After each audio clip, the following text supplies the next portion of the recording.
Shalom, shalom, shalom, aleluya, ¿cómo están? El Eterno me los guarde, me los bendiga. Les saludo por acá nuevamente, su amigo hermano Bet. Eh, vamos, vamos hoy a estarnos conectando aquí un rato para este estudio perteneciente a la serie El origen de las religiones. Hoy le toca el turno al Concilio Vaticano II. No creo que terminemos hoy, la verdad. Es muy largo, pero vamos a avanzar lo que se pueda, ¿ok? Vamos a empezar a compartir el material que traigo para que ustedes puedan ver. Vamos a compartir pantalla.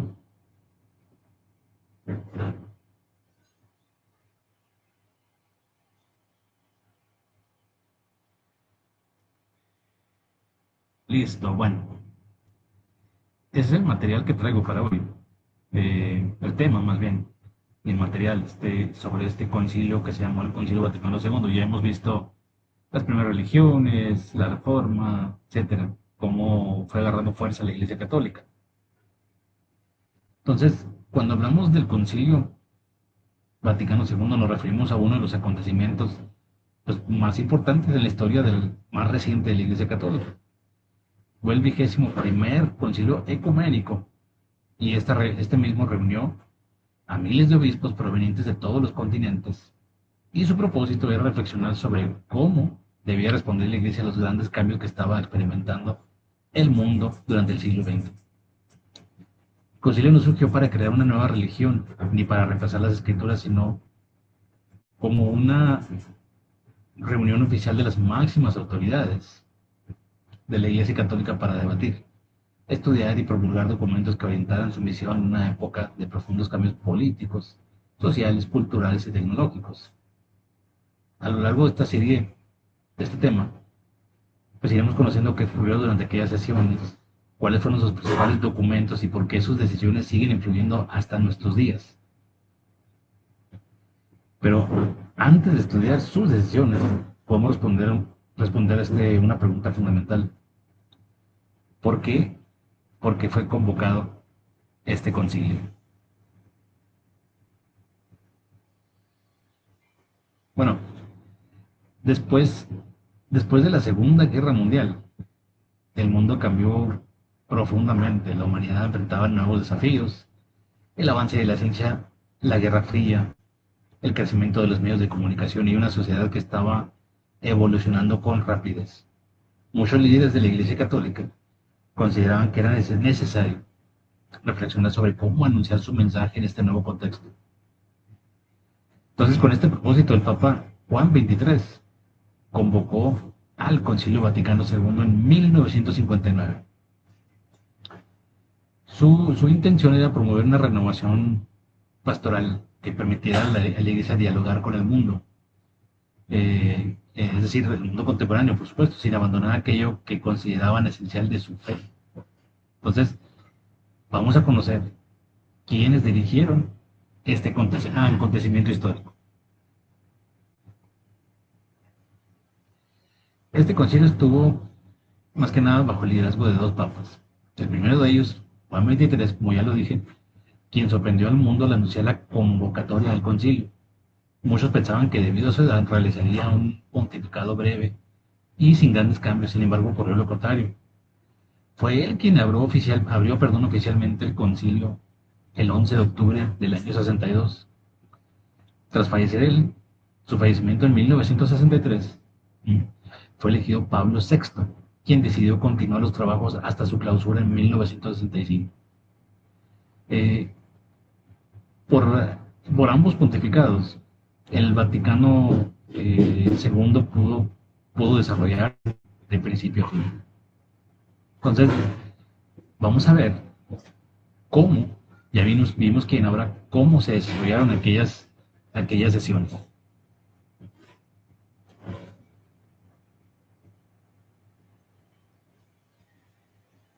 Bueno, el, el Concilio Vaticano II no se realizó en una sola reunión.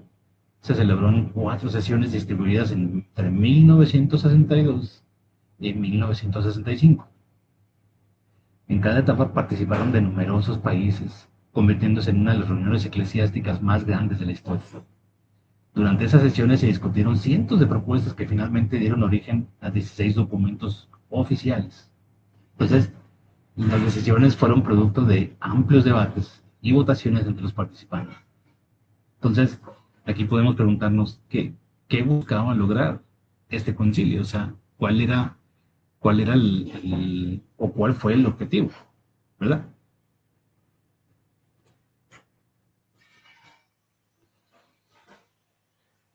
Los organizadores del concilio establecieron varios objetivos. Bueno, entre ellos se encontraba el renovar algunos aspectos de la vida interna de la Iglesia Católica, fomentar una mayor participación de los fieles en la liturgia, fortalecer el estudio de las escrituras y promover el diálogo con otras confesiones cristianas y con el mundo moderno. Ciertamente también se propuso impulsar la paz, la dignidad humana y la cooperación entre los pueblos. Estos objetivos quedaron reflejados posteriormente en los documentos aprobados por el concilio.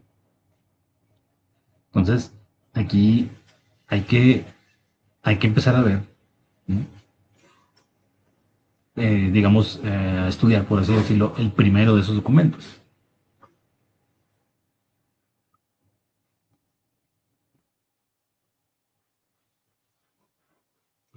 Entonces, ¿qué pasa? Se abre en esta fecha que ya mencioné, ¿no? Y el primer gran documento aprobado fue, a ver si lo puedo pronunciar bien, se llamó Sacrosanctum Concilium, dedicado a la liturgia. Su propósito fue revisar de la forma en que se celebran las ceremonias religiosas. Participantes consideraban que los fieles debían comprender mejor lo que ocurría durante las celebraciones y participar de una manera más activa. Dicho documento abrió el camino para, eh, digamos, para importantes reformas litúrgicas que serían implementadas durante los años siguientes. ¿Cuáles fueron esas reformas? Bueno, entonces, ¿qué asuntos se querían tratar aquí y qué realmente se trató? Bueno, las liturgias, eh, participación plena, consciente y activa, la famosa Eucaristía, perdón, la autoridad y colegialidad, cómo se gobierna en la iglesia, el ecumenismo, la unidad, eh, pues digamos, entre todas las religiones, ya para este entonces ya existían las denominaciones, muchas religiones como las que conocemos hoy. Bueno, relaciones con otras religiones, como ya lo vengo diciendo, entre el respeto, diálogo y verdad. Entonces, la iglesia y el mundo moderno, un diálogo necesario que ellos consideraron con los signos de los tiempos. Entonces, el Vaticano II buscó renovar a la iglesia para dialogar con el mundo contemporáneo. Miren, antes de continuar, cuando aquí podemos ver claramente que cuando algo no es del Padre, cuando hay algo, en este caso este sistema, eh, que necesita de reformas, de concilios, quiere decir que no es perfecto. Quiere decir que no es perfecto. Y por eso es que todo esto que les estoy nombrando aquí son cambios, son adaptaciones de la Iglesia Católica. La Iglesia Católica buscó adaptarse. Entonces, si ya podemos ver eso en entrada, a los que el Padre mi Padre en los cielos decide abrir el entendimiento, ¿no? Podemos ver que esto entonces es falso. Ya es una señal de que es falso totalmente porque eh, cuando Él es el que dirige, su Ruach HaKodesh es el que dirige una obra y nos da la guía para estudiar sus escrituras. Entonces no necesitamos de concilios, ni de reformas, ni de documentos por aquí y por allá. ¿Por qué? Porque todo esto es, a final de cuentas, sabiduría de hombres más que nada. Entonces, la, la reforma litúrgica, perdón, una de las consecuencias más visibles del Vaticano II fue la reforma de la liturgia. En muchos lugares comenzó a celebrarse la misa en los idiomas propios de cada país, sustituyendo el uso exclusivo del latín. También se promovió una mayor participación de los asistentes mediante respuestas, cantos, lecturas, y estas modificaciones fueron recibidas con entusiasmo por algunos sectores.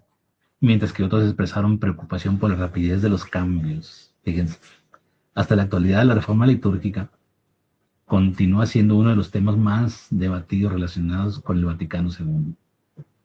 Entonces, después de la liturgia, el concilio abordó una pregunta aún más profunda. Entonces, ¿qué es la iglesia? ¿Mm? Vamos a verlo. Bueno, esto es lo que comentábamos ahorita, el Sacrosantum Concilio, el documento que transformó la liturgia católica. Fue la primera constitución aprobada que dio una renovación de esta liturgia, uso de lenguas vernáculas, participación activa de los fieles. La misa cambia para millones de católicos y cambia de la misa tradicional en el latín a la nueva liturgia en lenguas vernáculas. Entonces, para ellos la liturgia es la cumbre hacia la cual tiende la acción de la iglesia, ¿no? Vean esa imagen, por ejemplo, ¿no? Así es como un sacerdote termina, bueno, digamos lo que ellos le llaman la misa. El Señor esté con ustedes y con tu espíritu.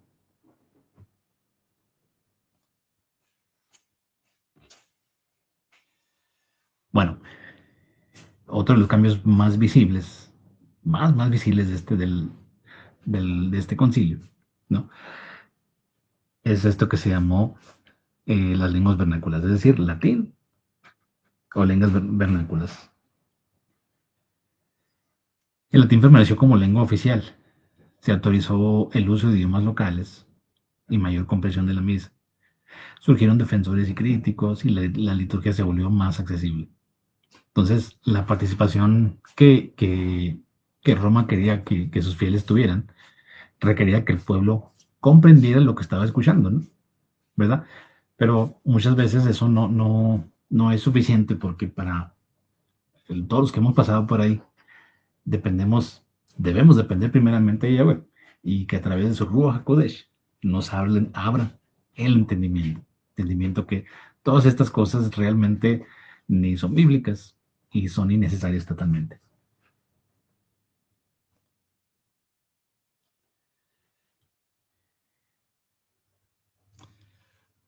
Lumen Gentium, no sé si lo dije bien, significa luz de las naciones, según el Vaticano II, ¿no? El Concilio Vaticano. Esta es una constitución dogmática sobre la Iglesia. Este documento explicó cómo entiende la Iglesia Católica su propia naturaleza y misión. Describe la Iglesia como pueblo de Elohim, ¿sí? Y desarrolla temas relacionados con la autoridad, la misión de los obispos, los fieles y el llamado universal a la santidad. Bueno, es considerado uno de los documentos más importantes de este concilio.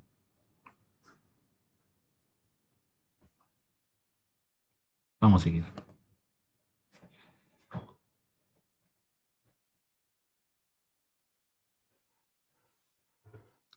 Entonces, uno de los énfasis del Lumen Gentium fue presentar a la Iglesia como el pueblo de Elohim. Con esta expresión se buscó destacar que todos los creyentes participan de una misma vocación, aunque desempeñen diferentes responsabilidades. El documento resaltó la importancia de la comunidad, del servicio y de la misión compartida. Esta enseñanza influyó notablemente en la manera en que muchos católicos comenzaron a comprender, la vida de la Iglesia durante las décadas posteriores. Ahora, esto nos lleva al siguiente tema, que es el papel de todos los creyentes, ¿no? Todos los creyentes forman parte del pueblo. La iglesia es más que su jerarquía, vocación común de los fieles, una comunidad presente en todas las naciones, llamados a servir y a dar testimonio. Bueno, ¿qué dice Primera de Pedro 2:9? Vosotros sois linaje escogido, real sacerdocio, nación santa, pueblo adquirido por Elohim, por Elohim. Mm, No por las iglesias, no por las religiones, por nada, sino únicamente por el Padre. Entonces, ellos definieron que la iglesia no era las paredes, la construcción, no era solo una institución, sino que es un pueblo santo en camino llamado a ser luz para el mundo, ¿no? El, en sí la intención es buena, miren. Dice la palabra, ¿no? Que examinarlo todo es de retener lo bueno. Bueno, seguramente en algún punto han escuchado cuando se dice eh, la, digamos, la forma, la forma a lo mejor de es, digamos, correcta, por así decirlo, ¿no? ¿No? Pero el fondo, en realidad no. Fondo en realidad no. ¿Por qué? Porque, bueno, este es un sistema completamente falso. Vamos a seguir.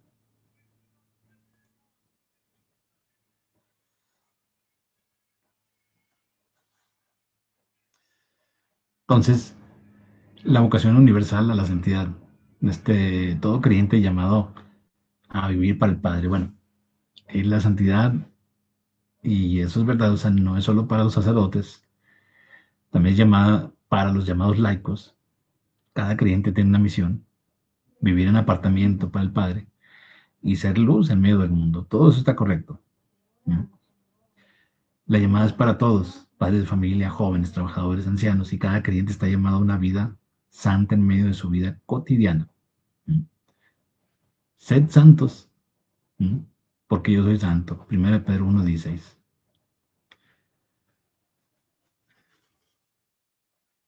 Entonces, la llamada colegialidad episcopal, ¿qué es eso?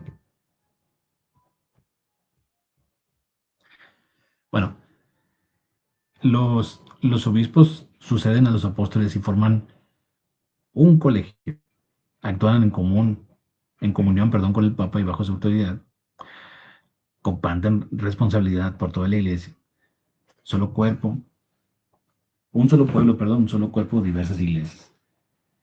Discernir y guiar juntos en la verdad y en espíritu. La cuestión es que eh, yo creo que el Padre nunca ha necesitado de todo esto. O sea, cuando Mashiach vino a este mundo, todo era más sencillo. O sea, las reuniones eran en casa, no había jerarquías, nadie era más que nadie, ¿no? Y todo esto no son otra cosa más que jerarquías.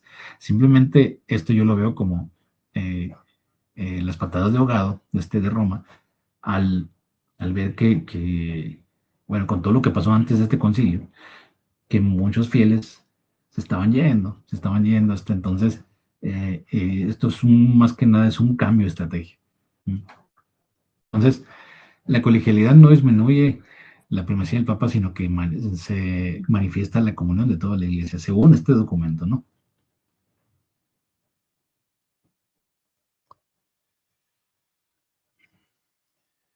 El llamado ecumenismo, la búsqueda de unidad entre todos los cristianos y con otras religiones también.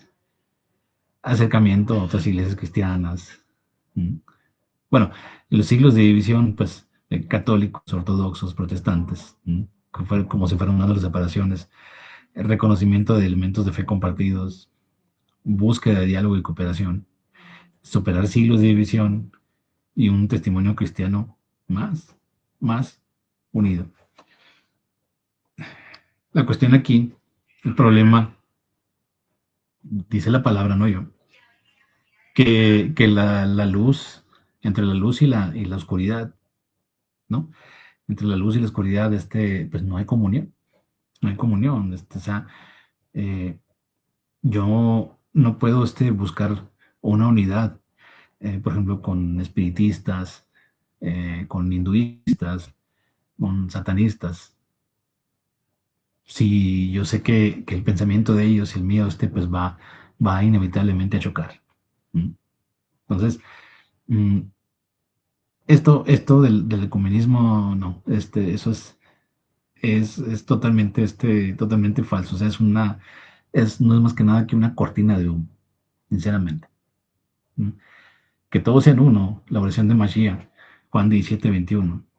Sí, efectivamente. que todos seamos uno, así como él y su padre, tanto Yahushua Melech y su padre Yahweh, son uno.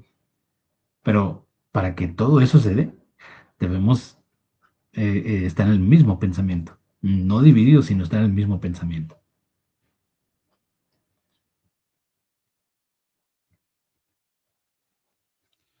Bueno, este fue otro documento, mm, otro de los documentos, llamado Unitatis Redintegratio. Disculpen la pronunciación.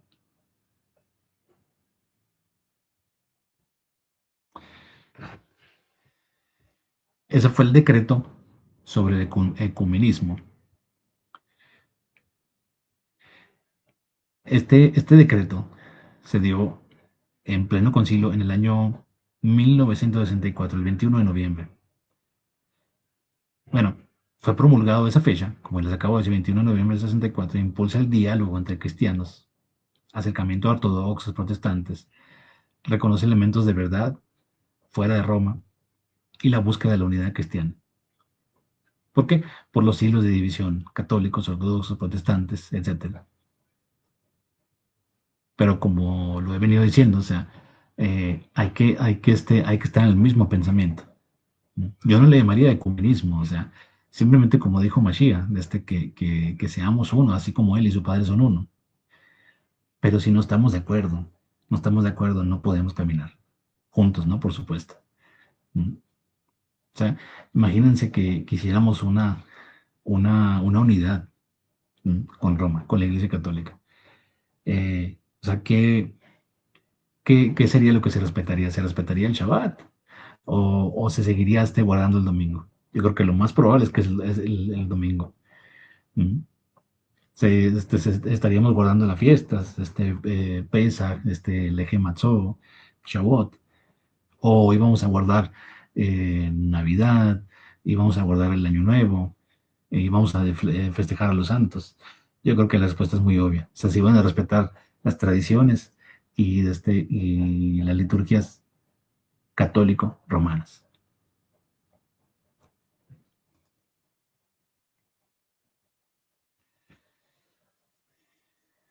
Otra declaración, en el año 1965, cuando cerró este concilio prácticamente, llamado Nostra Aetate, la Iglesia y las religiones no cristianas. Esta fue una declaración sobre la relación de la Iglesia con las religiones no cristianas, relación con el judaísmo, con el Islam, el respeto hacia otras religiones, promoción del entendimiento mutuo y el rechazo al oído y la discriminación religiosa. Entonces, aquí se promovió que la Iglesia rechaza toda discriminación o persecución por motivo de religión. Eh, Quiere decir que atrás había quedado a lo mejor los tiempos en los que sí había esas matanzas. Pero sinceramente, o sea, esto que vemos aquí no es posible.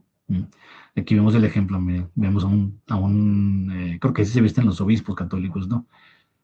Aquí estamos viendo a un rabino judío, con el rollo de la Torah, con hinduistas, eh, del Islam, otras religiones.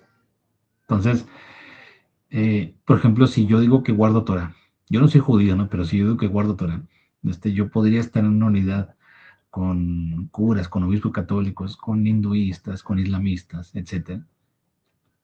Obviamente la respuesta es no. Retóricamente hablando, por supuesto, no. Lo pregunto. La respuesta es no. Vamos a continuar. Bueno, antes del Vaticano II, enseñanzas que generaron distancia y desconfianza. Las acusaciones colectivas se culpaba al pueblo judío por la muerte de, bueno, de Mashiach, ¿no? Enseñanzas de rechazo, se promovía la idea de que los judíos estaban rechazados por Elohim. Limitaciones y discriminación, se permitían prácticas que humillaban y segregaban a los judíos. Falta de diálogo, relaciones marcadas por sospecha y confrontación durante siglos. ¿Qué cambió después de eso, con esta declaración de Nostra Aetate? Eh, Rechazó a la acusación colectiva. La iglesia rechaza que todos los judíos sean responsables de la muerte de Mashiach. Reconocimiento de la alianza de Elohim. Se afirma que Elohim no ha revocado sus alianzas con el pueblo judío. Promoción de respeto y amistad. Se llama a católicos y judíos a crecer en el conocimiento y el respeto mutuo. Diálogo y cooperación. Se anima al diálogo teológico de las cooperaciones, colaboración en la justicia, la paz, la defensa de la dignidad humana.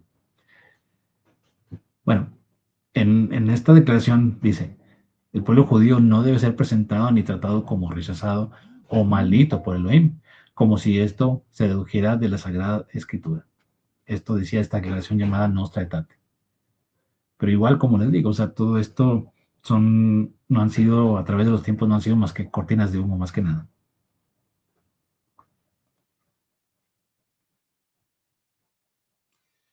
El diálogo interreligioso.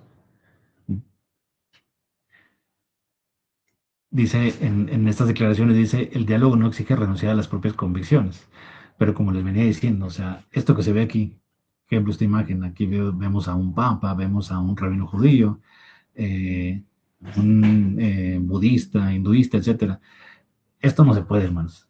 Esto es imposible, no porque uno desprecia a las personas con otras líneas de pensamiento, sino porque evidentemente, o sea, lo que se iba, si yo trataba de hacer esto, evidentemente lo que se iba a respetar en cuanto a liturgias, en cuanto a fiestas, tradiciones, son las de Roma, obviamente.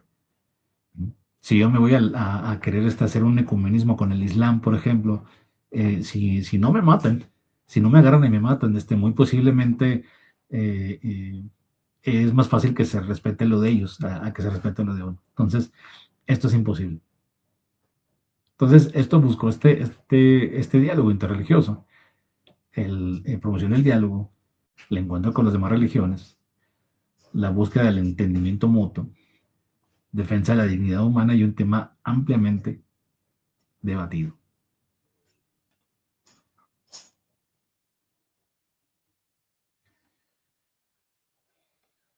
Bueno, otra, otra declaración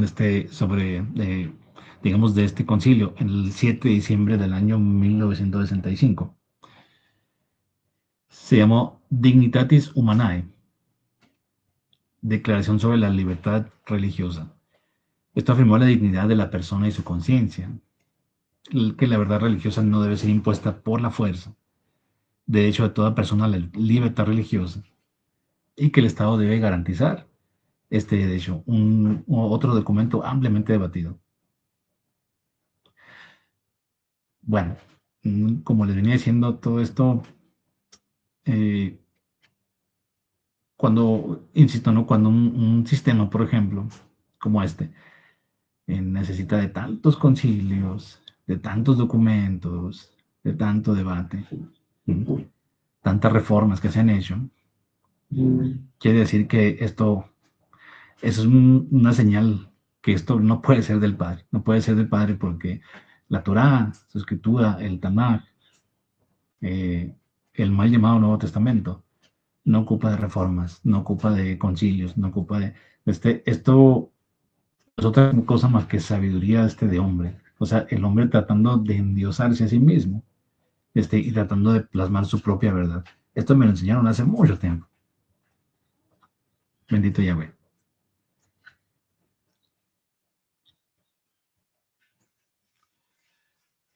Bueno, hermanos, vamos a irlo dejando hasta aquí, porque ahorita me tengo que preparar para ya para el canal principal, donde doy el estudio cada viernes. Entonces, el otro viernes vamos a terminar este estudio y ya de ahí vamos a pasar a otras cosas, primeramente con la ayuda del Padre. Shalom, shalom. El Padre me los guarde, me los bendiga, y nos vemos ahorita un ratito. Bendiciones.